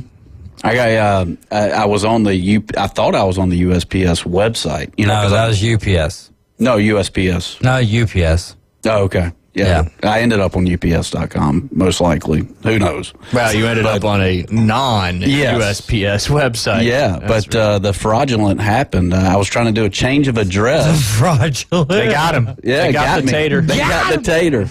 Golly. $4.95. No way. I thought that was the case. Yeah, I did. for a change of address. For a change of address. It seems reasonable. It does. Because everybody else nickels and dimes you, right? With the whole $5 the here, government certainly, $10 so that there. certainly makes sense. Oh, So I'm like, all right. goodness gracious. So I'll go ahead and pay the $4.95 for a change of address fee, and it came back $49.95. Scam. And so watch yourself. There's people out Show me there. what you're working with. Watch yourself. Shake your thing. Yeah. Isn't that what he says before watch yourself? I think so. I think so. But no, it's a crazy world. But that we're luckily, living your in. bank realized that it Yes. was a fraudulent charge and Yep. notified you, and you're able to rectify the situation Absolutely, quickly. You might want to change your password to your bank account or to your Done. bank login information. Done. Yes, please change your password to your bank account. I would like to know what your numbers is. You don't have to change your account number or your routing number. You just got to change your login information. But just make them all the same, man. It makes it easier. Oh, yeah. Easier to hack. No That's doubt about right. it. But we were talking about that too. Just, you felt like you were, am I at that age now that, I'm not as sharp when it comes to spotting a scam? Right. I don't know, there's a scam around every step of you get a lot of text messages too from the USPS about failed to deliver. do. Anything like that you're getting. If it smells, what is it? What's the phrase, Jay? I know you know it. What? If it looks and it smells like roast beef, I guarantee you it probably looks like- tastes like roast beef. If it looks, oh man, I got some London broil from Publix. Whew. I'm gonna eat that when I get home. Oh yeah, London broil. Yep. Well, now what is a London? It's just I don't It's know. like it's the same thing cheap as roast version beef. of steak. Yeah, well, Really? and it's kind of like, I don't know. I don't want to say it's a it is step up steak. from roast beef. But Oh, okay. It's, It is. I would say that it is Yeah. a step up It's just- from roast it's- beef. It's a version of steak that honestly I like it is on really sandwiches. good. Yeah, yeah. It's just always more rare than roast beef. Yeah. I like a very rare sandwich. But And yeah, I so like- just pay attention to those scams out there, especially when it comes to Absolutely. websites. Make sure you got the S after the HTTP. Yep. It means secure. That's right. And if it's not there and they're asking for your bank account, credit card, whatever it is, do not do it. As it's probably a phishing scam to get your information. Well, and I think if you Google search something, right? Like if you Google search it and then you just click it from the search, I think that's where they get you. Yeah. If you actually go to the website. Or avoid anything that says sponsored in that search result. Yeah. That's not just because it's not scam, but once you click on those sponsor links, then you get followed with those ads for typically 30 days That's right. after the fact. I've got one. I talked about it earlier when David was holding up the Krispy Kreme box. This is the Krispy Kreme that Where'd that thing go? I don't know. It's MIA. Jay ate them all 12. Was there a 12 spot in there? There was, but they all you glazed? know, no, I don't think they were all glazed, but Jay glazed them all. So Yeah. That's what the kids say nowadays. When you glaze, that means you're saying, I think it means you're saying you better than you really are or something like that. I like it. I can't keep up with the all the can't phrases either. selling glazed. I mean, Yeah. I'm still trying to figure out Riz and all that. I'm like 6 months Riz behind. means I know what it means. You got the Riz or you don't. Jay is the epitome of the Riz. yeah. The Rizzler. That's what I think of when I Merry hear Rizmas. Riz. I'm like Jay Jay. Henley. Exactly. Easy to describe. But anyway, the Krispy Kreme, both here in town and the one up there in Dothan on the Ross Clark Circle, it was a sponsor here of ESPN Northwest Florida, and they've been making national news back during the snowstorm. This is from January 29th, but they were talking about it during the snowstorm. An Alabama mom welcomed her newborn son in the parking lot of a Krispy Kreme shop in Dothan earlier last month, I should say. The donut chain is celebrating the family in the sweetest way by offering them free donuts for a year and a birthday party for the boy every year until he is all grown up. Shanae Bennett, 23, told Good Morning America she was surprised when she delivered the baby boy Dallas at a Krispy Kreme on January 22nd because she was supposed to be induced the following day. The mom of two said she first started feeling contractions last Wednesday. That would have been the 22nd. And as the day went on, she said her and her boyfriend, Keon Mitchell, Dallas's dad, decided it was time to head to Flowers Hospital in Dothan, about 20 minutes away from their home. But as ABC News affiliate WDHN reported, a historic snowstorm had passed through the region the day before, leaving roads in the Dothan area in a treacherous state. We had to wait on the car to defrost because of the snow and ice, Bennett recalled. As we were getting closer to the hospital, the contractions were just coming back to back to back. As Mitchell drove Bennett and their 4-year-old son, Legend, that's a great name for a kid, he better be a good sports player, or she. No, they said son. They were also on the phone with a 911 operator, but baby Dallas couldn't wait till they made it all the way to the hospital. By the time we got to the turn light by Krispy Kreme, that's when I felt his head coming, Bennett recounted. Mitchell did a U-turn into the Krispy Kreme parking lot, and we heard the sirens down the road, but by the time we parked, probably like a few seconds later, Dallas started making his appearance.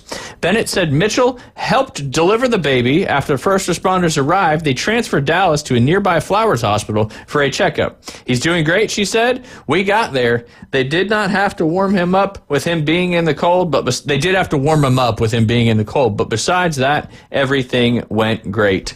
In addition to Dallas receiving the VIB treatment from the donut chain, Bennett said Big Brother Legend is also excited about Dallas's sweet entrance, considering Krispy Kreme is one of his favorite places. Krispy Kreme is one of his favorite places, so he's excited to hear that. He loves to tell everybody that's where his brother was born, Bennett said. According to Krispy Kreme, Dallas was the first known baby to have Krispy Kreme listed as their place of birth on their birth certificate.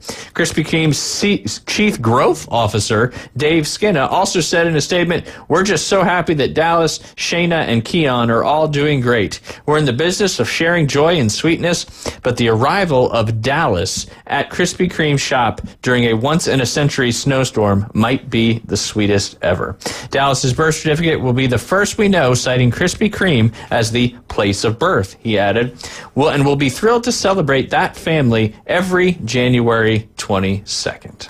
It takes a whole new meaning to hot and ready. No doubt. He was ready. He was ready.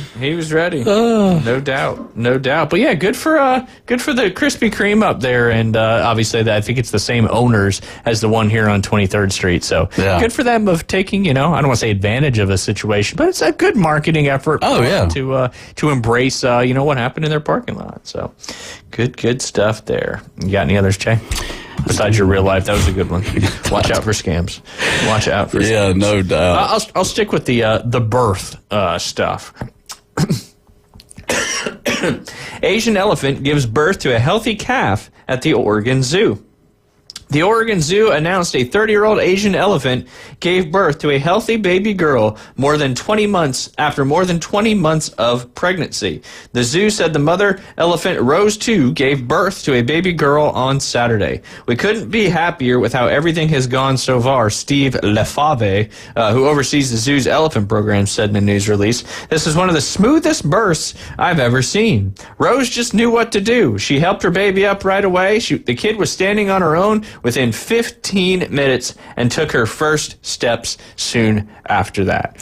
When you got 2 more legs than a human, it's probably a little easier. Right. Mother and baby are given time to bond in an off-exhibit area, and the calf will make her debut to the public at a later date, the zoo said. Rose is a fantastic mom, Lefave said. She's so gentle and protective, and the calf is already nursing well. These are signs that they will have a strong bond, which is exactly what we want to see. We're ready to help if needed, but so far, mom and baby are doing just fine on their own. Do you know what you call a baby elephant? Do not. A calf. Like a cow. That's fair. Yeah. But I think I saw this on TV too, and I think the baby weighed 200 pounds at the time of birth. Jeez. Yeah, but elephants obviously are several tons. Yeah. So proportionately, it's about the same. But Asian elephants, what's the other type of elephant, Jay? I don't know. Like an African elephant? Correct. Okay. Bring! Yay. Got a correct answer here today. That was good. Or you've had multiple. And they remember everything. Elephants do not forget. That is for certain.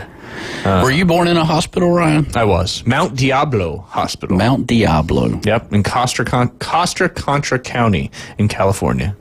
Say that 3 times. I can't. Yeah. It's too many C's. Costa Contra County.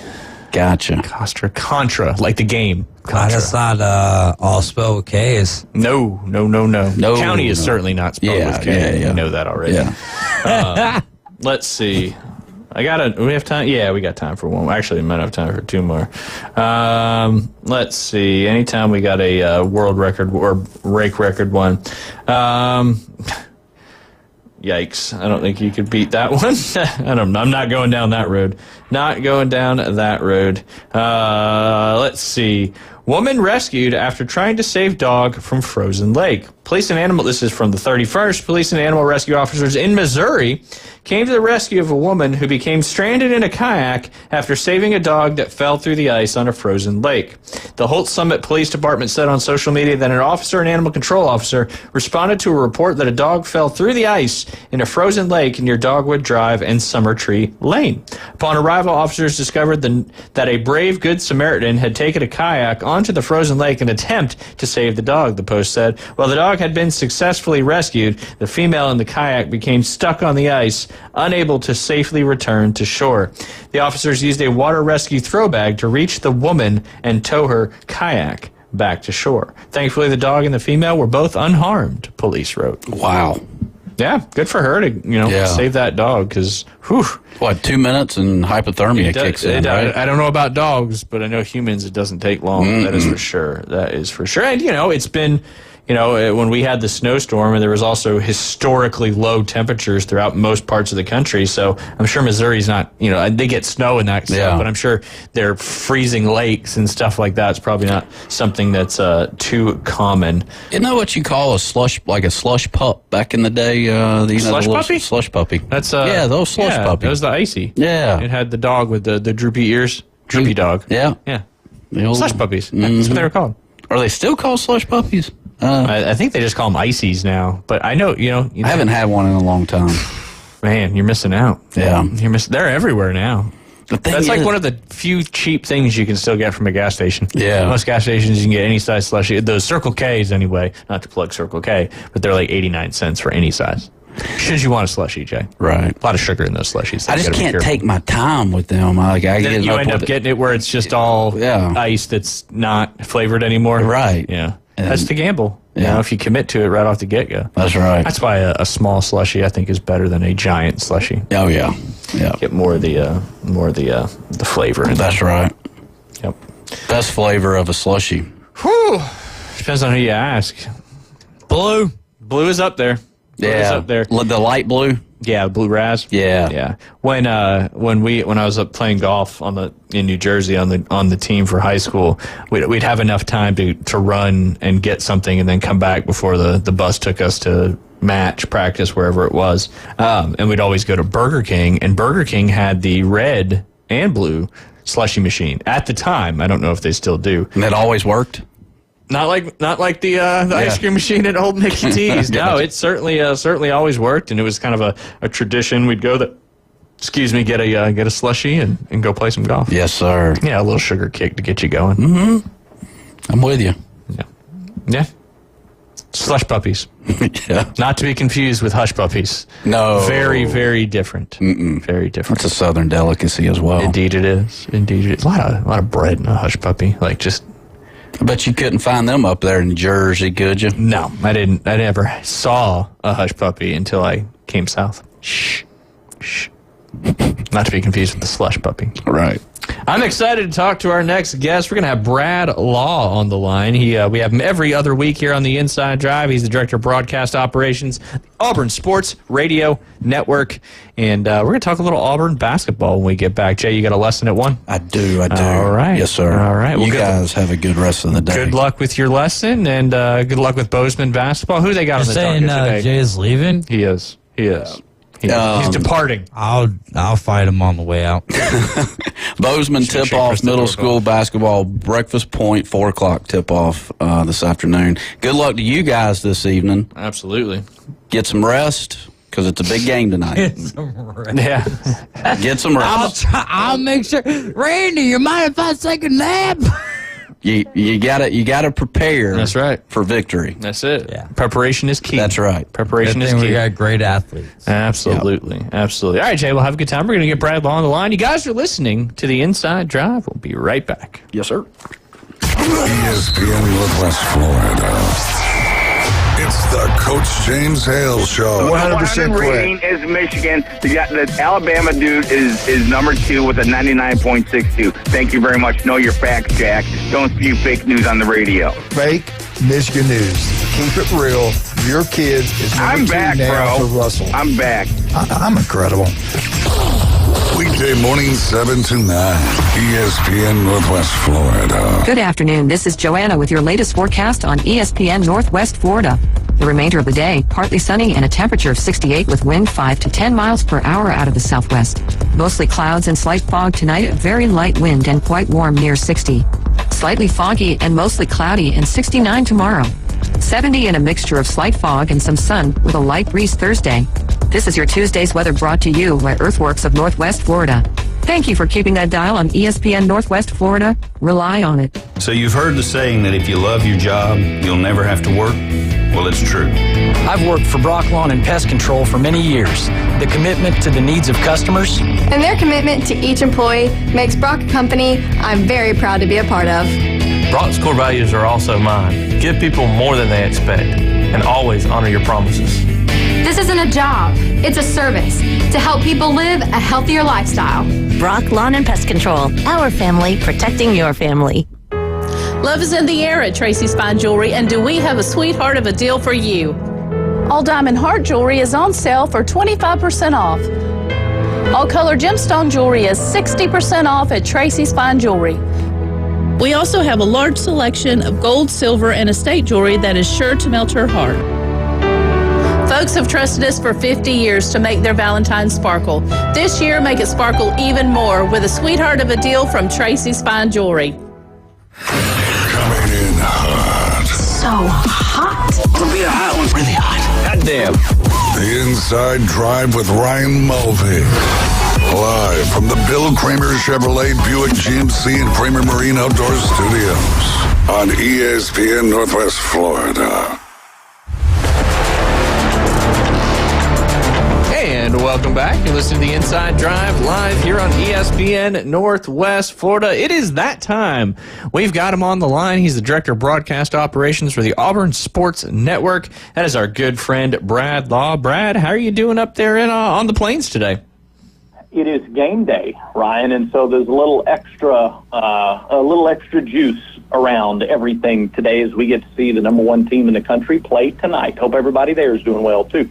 Yeah, doing fantastic. Looking forward to Auburn taking on the Oklahoma Sooners tonight. I think that's a 7:30 coverage starts, 8 p.m. tip-off right here on ESPN Northwest Florida. Brad, we're kind of on repeat every time we talk to you. We keep talking every other week, and the story is still the same. Number 1 in the AP poll for the 3 straight week, unanimously voted number 1. Number 1 in the net rankings, and now 12-1 in Quad 1 matchups and 2-0 in Quad 2 matchups. Just an incredible season so far, but still a long way to go in the SEC, especially with 2 games looming still to play against that pesky Crimson Tide. Yeah, school record number of weeks in a row at number 1, still showing you the same depth, still showing you the same. I thought the game against Ole Miss Saturday, they showed the it factor in a way they maybe more than they have. Not that they haven't the rest of the year, but more than they have all year long. So I just think this is one of those times where everybody associated with the program has to stop, look around, be thankful for where you are, appreciate this moment for what it is. We are watching one of the best, objective statistically and metrically, best basketball teams that has played ever. And we get to watch it time in, time out. Yeah, a lot of fun to watch, especially if you're in that Auburn camp. The SEC certainly heavy this year. Right now, top 25 teams, they've got 9 inside that. In your opinion, Brad, what is it about the SEC in this day and age that makes it so darn strong? Money. Simply, if I had to boil it down to one word, it's the investment that it's the investment that administrations have made to the sport, and therefore they're hiring big-time coaches. It's the money that they are giving to NIL. Fan bases are contributing to NIL, and that's allowing you to recruit the athletes and keep athletes. Not just recruit them, but like keep guys from going pro. Because a guy like Johni Broome, because of NIL, he stayed at Auburn as opposed to testing his luck in the NBA draft last year or settling for a second-round slot last year. He could come back and do well and then give it a shot, in the summer. So I think it starts with that, and then the fact that these athletes now, you're getting the premier athletes, you're getting the premier coaches, and when you have premier athletes and coaches, you're going to have premier teams, you're getting premier environments. And it all starts, it's like everything else, Ryan, in life. The thing that you pay attention to is the thing that's going to grow. The plants that you water at your house are the ones that are going to grow. If you got 2 dogs and you feed one more than the other, the one you feed is the one that's going to get bigger. The thing you invest in is the thing that's going to return. Yeah, no doubt. I can speak to that plants thing myself as well. We're really good at getting new plants when we need to, and then the keeping them going isn't necessarily our strong suit. But it's a great point. What you put in is what you get out. And I know when Greg Sankey came into the league, he made a concern. He really talked a lot about needing to build basketball up in the SEC, and that's certainly been the trend, at least since he's been commissioning the great SEC that it is. You mentioned fan bases contributing to the NIL. I know there's, and I apologize for not knowing the details of it, but it made me think there's something that you can subscribe to as an Auburn fan, right? That a portion of that goes to NIL. Is that correct? The name of the organization is On to Victory. That's right. It comes from the fight song. If you're familiar with the fight song, On to Victory, Strike Up the Band. And so, that's the name of the organization. And there's the thing about NIL, and I'm not on to endorse, they're not paid for an endorsement or anything, but what I love about the current NIL model, and Auburn's is this way, you can pay $15 a month. So it's no longer that you have to be the super wealthy, the millionaire, the multimillionaire in order to have an influence in what happens on campus. 30 years ago, that was kind of if you're not a big money person, then you're not thought of to have influence. Well, you have influence now. You've got a direct stake. Now, you always had it if you bought tickets or you bought merchandise, but now you've got it another way. You go, well, I'll never go to a game. I live on the coast. I'm not driving up for a game. No, but you join On to Victory, and now you're having an impact on what happens within the athletic program directly with the student athletes. It gives you the On to Victory too gives you some access to some information and some stuff that you can't just get as somebody who's not subscribed to that, if I understand it correctly. Yeah, there are experiences with players and opportunities and things like that come with it as well, for sure. Yeah, it's not just it's not a strictly pay for play type of thing. There are for as long as we have the guidelines we have in place, and until things change, there's an exchange. It's name, image, and likeness related. Yep, no doubt about it. Johni Broome came right back 2 weeks off, or 2 games off, and then jumped right back in the mix and didn't seem to miss a beat. How is the overall health? I know Cardwell a couple weeks ago was dealing with a little bit of a quad hamstring issue, and then it just seems like Johni Broome's ankle sprain is a thing of the past. But obviously going into this week, two road games last week, 2 home games this week. How's the overall health of the team looking going into this this game tonight and the game on Saturday against Florida? Yeah, thankful to have 2 at home. Thankful for that, for sure. And in fact, 6 of the next 10 to close out the regular season are home games. We love that. Yes, sir. So, I think as good as it's going to be this time of year, when I watch Johni, I don't expect him to play 30-plus minutes a game coming back from the ankle injury, but he sure enough did. Look, the 3 games before the ankle, he played 28, 36, and then 24 minutes against South Carolina. So if we go back to full games, he played 22 minutes against Monmouth, and then 28 against Missouri and 36 against Texas. Well, he's gone over 30 minutes all 3 games since he's come back from that ankle injury. And there are still times that I watch him on the court, and it looks like maybe he's favoring it a little bit still. I don't know that he's 100%, but he's 100% cleared. Yeah. And what he's given you is better than anybody else in the country. Anybody else in the country is giving any team right now, whether they're ranked number 2 in the country or otherwise. And So it'll be impressive. It'll be something. It's always going to be the focal point. Yep. When Auburn offense is on runs the floor, through Broome. Yeah, is how does Janai look? Yep. And big shout out to the sports medicine department there. When we were up there for a football game earlier this year, we got to tour the new football facility, and part of that tour, you got to see, the training room and all that stuff, and just the technology and the stuff that's in there is fantastic, and obviously is certainly helping Janai get back out there on the court and do a fantastic job. So kudos to the training staff and the whole training department there, and the athletics is a huge part of the success of the team. No doubt about it. Brett, who is your most surprising player? Going into this season, if there was one person that you've been very surprised on how they played, I know that's probably a tough one for you, but I was just curious to get your thoughts on who you think has been the most surprising thus far, and maybe it's the entire group of the guards. I don't know, whatever you think. But man, that's a good question. I don't think we expected Denver to play as much point as he's played, and he's done well when he's been out there. Yeah, we expected his good defense, but I don't know that we expected him to play point as much and average nearly 3 assists a game to go with double figures. We probably expected Miles to get double figures. I don't know that we expected Chad Baker-Mazara to just be the game changer that he's been at times this year. I could also argue Tahad Pettiford. I mean, it's been a while since Auburn had a freshman step in and just show no learning curve. I mean, this guy's come in averaging 11.5 points a game as a true freshman, and in some of the biggest games of the year is when he has been at his best. So forget about the learning curves and things of that nature. I mean, he had 9 points against Ole Miss, and I think maybe, unless the games are just running together, he had 10 against LSU, and against Tennessee he had 8. Okay, those are the first 2 times. These are the only 2 times in conference games that he hasn't scored double figures. So for a freshman to come in and have the November and December that he had against the big opponents, and then to keep that going against SEC, against this schedule, the toughest schedule the SEC has ever seen, I think maybe that. Like, we knew Tahad was special, but he's still a true freshman.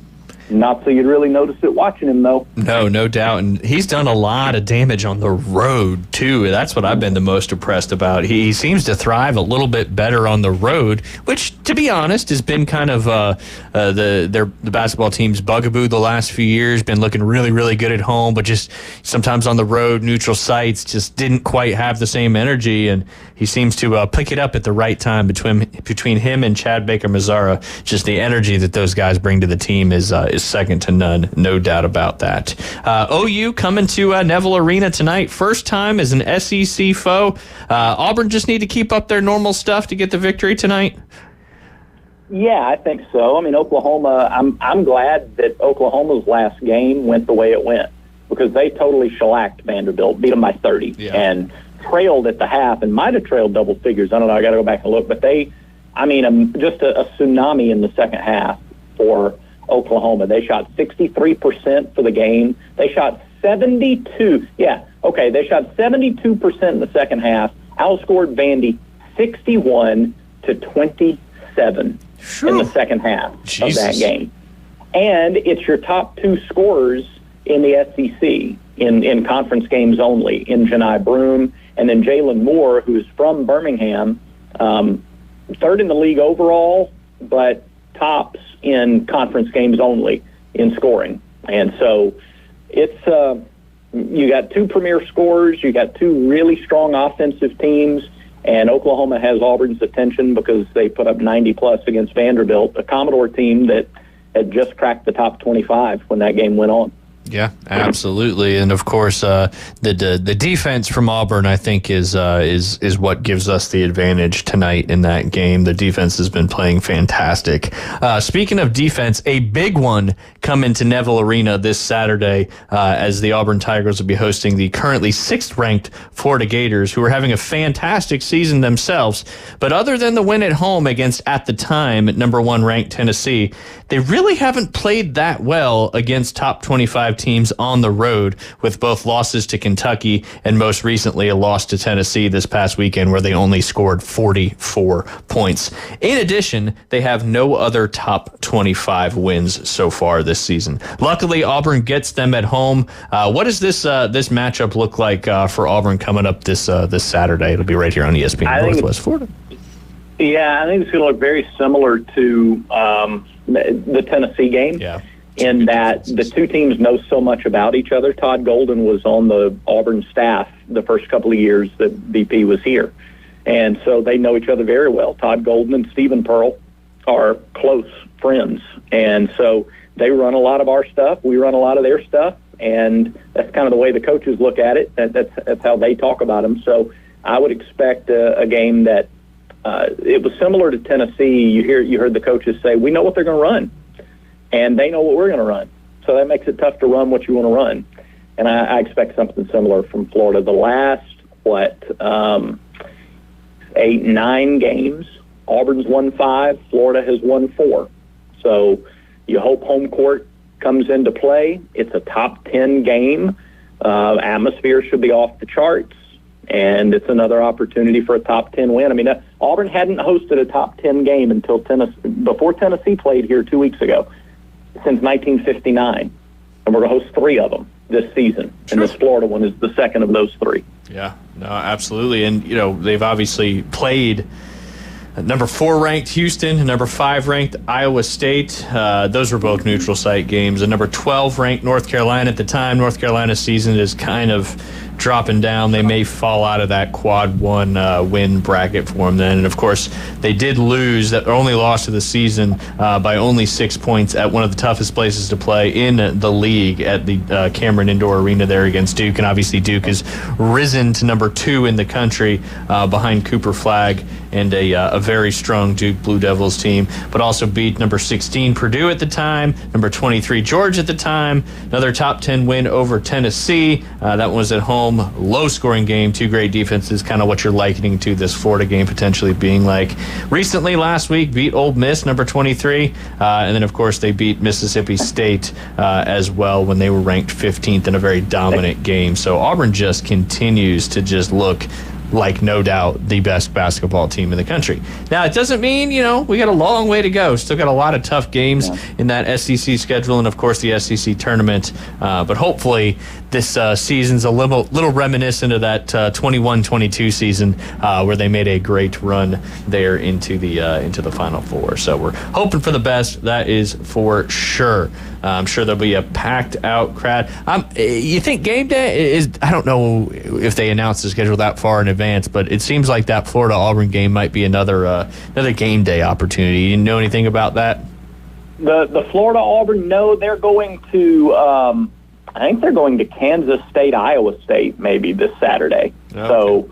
So no, Florida, not for the Florida game. Now, I wouldn't be surprised if next Saturday, game day, it will be in Tuscaloosa. That wouldn't shock me at all for Auburn, Alabama, round 1. And I don't think they'll be back here for, I don't know, we'll have to look at what March 8th looks like. They might go to Chapel Hill for that, or they might come back here, but March 8th we host Alabama. So yeah, final game of the season, regular season, right? Yeah, and who knows what's on the line at that point. I mean, depending on how many times Alabama loses between now and then, which probably won't be much, and depending on how much Auburn loses between now and then, which I wouldn't think would be much, I think it's just I'm telling you right now, those 2 games, not to look too far ahead. No, but those 2 regular season games between Auburn and Alabama, we've never seen anything like it in our state. Never. No doubt. Right up, it's going to be right up there with some of those huge Iron Bowl matchups, but just on the hardwood. And now, and the fact that they're, the last game of the regular season is Alabama coming to Neville Arena, I can't imagine what that atmosphere is going to be like. That is going to be epic and a lot of fun still to look forward to in this Auburn basketball season. Hard to believe we're past Groundhog's Day, and hope the Groundhogs are wrong, because the weather's been a lot nicer than it's certainly been in the weeks prior. Brad, we appreciate you jumping on with us as always. Enjoy tonight's game, and of course enjoy that matchup against the Florida Gators coming up on this Saturday. You got it. Thank you, guys. Always a pleasure. War Eagle to the Auburn fans on the coast. Yes, sir. War Eagle. That was Brad Law. He's the Director of Broadcast Operations for the Auburn Sports Network. You guys are listening to The Inside Drive. We'll be back with our final segment on this Tuesday coming up next. It's the ESPN Northwest Florida Hall & Hearts Magic Express. Hey, Sean, you just won the Hall & Hearts Magic Express to see the Orlando Magic play at the Kia Center. Oh, my goodness. You're riding the Magic Express for the ultimate road trip. I'm in shock right now. Sponsored by PCB Hobby, Panama City Toyota, Hall & Hearts, and Fairfield Hampton Inn on Thomas, and Home 2 Suites. ESPN Northwest Florida. With over 65 years of combined experience, Instant Replay Sports Cards is happy to help you take your collection to the next level. They carry all the new hobby boxes, signed memorabilia, and supplies. New and vintage cards and Pokemon. They sell and trade cards and are always looking to buy. They're an authorized source for Topps, Panini, Upper Deck, and Leaf cards. Instant Replay Sports Cards is open 7 days a week at 752 West 23rd Street, down from Academy Sports. It can always be reached at InstantReplaySportsCards.com. College football fans, this is Patrick with Turf Pro Lawn and Pest Control. As toe meets leather to start this football season, don't forget about your lawn. Sod webworms and other turf-destroying insects are on the move. Before they can score a touchdown in your lawn, call Turf Pro Lawn and Pest Control to set up the right defense for your property. Turf Pro Lawn and Pest Control, where the yellow and blue trucks make your lawn green. Call us, local 890-5820. Remember, 890-5820. Los Rancheros has been doing it right for 20 years. Los Rancheros brings a top-shelf dining experience to you with the opening of their beautiful new building. Watch all college and pro games on Los Rancheros' 14 large-screen TVs with great drink specials daily from 2 to 5 and during all the games. Los Rancheros, the place for live sports and great food on 23rd Street between Jenks and Harrison. From the beach to the bay to the backyard, it's the Inside Drive from the Bill Kramer Marine and Outdoor Studio. I've got sand in my underpants. ESPN Northwest Florida.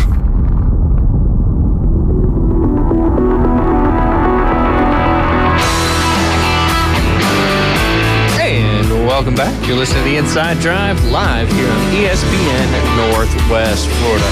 Been a lot of fun talking to Brad Law so far this basketball season, as it's been certainly a good one there for the Auburn Tigers, but I think he is 100% spot on. Those two matchups against the Alabama Crimson Tide to finish out the season are going to be absolutely spectacular basketball games, and I'm very much looking forward to hopefully being able to see both of those. Our final segment on this Thursday, don't forget Afternoon Underdogs coming up at 4 to 6 p.m. We got, it's Tuesday, so that means middle school sports are back in action. I know we talked about it yesterday, but we're going to talk about it again because we got to give all these middle school boys and girls some love. We'll start on the boys basketball side of things. As Jay mentioned before, he had to head out to get to a lesson. Bozeman will be traveling all the way there to Breakfast Point Academy for a game there at BPA's gym at home. Surfside will be traveling to play Mowat. University Academy is traveling with the girls soccer team up to Merritt Brown to take on the Merritt Brown Brown Bears. And then Rutherford will be playing Bayhaven. And then the matchup of the two undefeated teams, North Bayhaven and Jinx, that'll be at Jinx. All those tip-off times, 4 p.m. Get out there and support those local and young youth athletes, as you'll probably be seeing a lot of those names within the high school rankings here pretty soon. And then coming up on Thursday, we got North Bayhaven hosting Bozeman, Rutherford hosting Breakfast Point Academy, University Academy with their second ever home game in their new gym. They'll be taking on the powerhouse, and Coach Roderick Olds' team, that is the Jinx Hornets. And then Merritt Brown will be taking on Surfside, and last but not least, Bayhaven will be traveling to Mowat. On the girls soccer side of things, week 2 gets underway this afternoon. Rutherford will be traveling to play Bayhaven Charter Academy. I believe that's played at North Bay. Well, That might be played at, I don't know where that's going to be played, actually, to be honest, because North Bay Haven also has a home game. Tyndall Academy will be traveling to play Jinx. As I mentioned a second ago, University Academy is following the basketball team and also playing Merritt Brown. That is the girls' soccer team. And due to a little bit of flu going around on the girls' team, Ella Homestead will be getting the start at keeper in her first ever start as a goalkeeper for the University Academy soccer team. So good luck to all the Lady Eagles. Good luck to Ella in her first ever start as goalkeeper for UA. Surfside also. Wait, we got new goaltender for UA? Yeah, we got the flu is not going to come. The flu's going around with the team. So our starting goalkeeper, Lauren, is out. My goodness. And Ella Homestead, who's a fantastic young goalkeeper, will get her first start this afternoon against the Merritt Brown Bears. Holy cow, that's some tough stuff. Yeah, it is. Also tough stuff. We just had Lynn Haven Robb stop in. He was dropping off a donation for Ryan Holland. Nice, for, very, very cool. For Thank you, wrestling against cancer. And that was wild. I was hearing it in the background like, she's starting goaltender for the first time? Yeah, for the first time ever. Garrett's brother, last year Garrett's brother was a great goaltender. AKA Weston. No, let's not give him a real name. That's Matho. Matho's was the backup goalie. Okay, yeah, no doubt. Weston was a forward. He was fantastic. I would give Matho his name, not Garrett's brother, but it's Garrett's still funny brother, how we talk about that. Everybody talks about it. It is one of those things where, G-Money. Garrett's, G-Money, right? Money. His face lights up whenever that situation, that particular situation is talked about. So I like that, man. No doubt. And Weston, listen, brother. You're Garrett's brother. You're Garrett's brother, but you Embrace also... it. You're a stud on the soccer field. You got brought up because of what you did, and you just got named, Garrett's brother, just because I knew you. Yeah. Or just because I knew Garrett, rather. Yeah, G-Money, absolutely. And last two games, Surfside will be going to Mowat, and Palm Bay will be going to North Bay Haven, and Breakfast Point Academy has the bye this Tuesday. Coming up on Thursday, you got Mowat traveling to Palm Bay, Merritt Brown traveling to Surfside, Jinx, just like the basketball team, traveling to UA for the second ever home soccer game in the girls' aspect there on the beautiful turf field. And, of course, Bay Haven traveling to Tyndall Academy, Breakfast Point traveling to Rutherford, and North Bay Haven has the bye on Thursday. Don't forget, coming up tonight, 7 p.m., the number 2 seeded Arnold Marlins boys soccer team will begin the 5A state tournament, trying to defend their title, not only as state champion, but also national champion. That gets underway tonight at Gavlac Stadium. They'll be hosting Ponte Vedra. Get out there and support those Arnold Marlins. And if you want to watch some fantastic soccer, too, it's a great opportunity to do so right here in your backyard. I always reference Beth when we went to the playoff game. I believe it was against either Booker T or Gulf Breeze last year, and she's like, "Oh my gosh, this is intense. This is fun to watch." And I was like, "You just said soccer was fun to watch? What was that?" Good stuff. Yeah. Good stuff. So there you go. Get out there and enjoy it again. She's gotten more into that, especially after the Arnold game that you were just referencing. Yep. And she understands the game a lot more now. And that's a big thing with watching sports, especially I always reference hockey. It's hard to understand because it looks like there's a lot going on, but if you understand what's going on out on the ice, you can certainly enjoy it.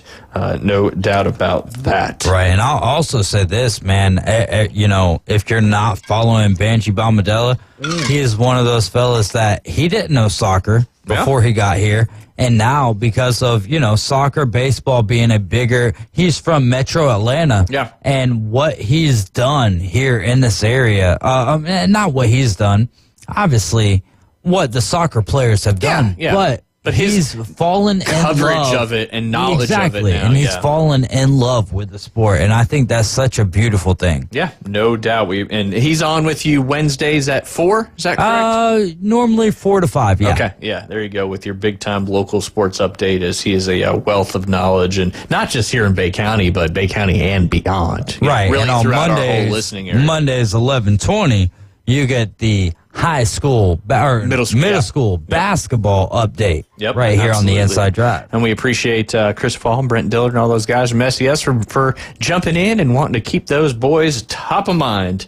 Speaking of boys, top of mind, we're going to talk about it, and it's the big semifinal playoff games coming up tonight. We had 9 total teams in the 4th, 5th grade division of the Southern Elite Sports Winter Flag Football season. The quarterfinal games got underway last night. The first one was a tight matchup against the number 3 seed Lightning and the number 6 team Cat 5. That one ended up going to overtime, and Cat 5 or Lightning got the 1-point conversion, and then Cat 5, like we did against the Patriots last time we played them, went for 2 and didn't get it. Oh, so the that's Lightning, so tough. That is tough. But hey, you're either the hero or you're the hero. It's or a gamble. I don't want to say the zero because it's not the wrong terminology. 100%. But yeah, so the Lightning ended up winning that one 7-6. They will take on the number 2 seed Hurricanes tonight. That'll be 6 p.m. on field number 2, I believe, at Harder's Park out there off of 231. And I've really enjoyed it. It's a little bit of a drive, but it's also worked out well, especially in the second half of the season.